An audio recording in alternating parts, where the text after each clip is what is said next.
Hey guys, welcome back to this channel. In this video, I'll be showing you guys how you can spawn meteors on Fisch to complete the gems bestiary.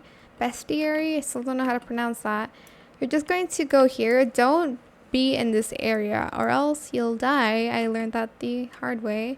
You're just going to buy the meteor totem. I'm just going to see if I only have one, so I'm just going to summon a meteor here.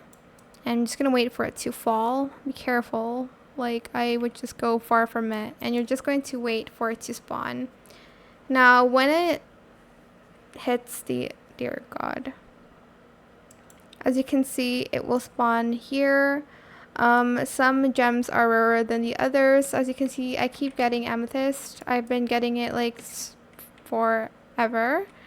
I hope I get new gems, but that is how you can summon a meteor on Fisch. I hope it was helpful for you guys. Don't forget to like, comment, share, and also subscribe to this channel if you haven't done that already. If you have any more questions about this video, just leave it in the comment section down below.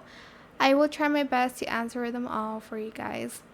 And if you found this video helpful, please click the thanks button as well. That is it. Thank you so much for watching. Bye.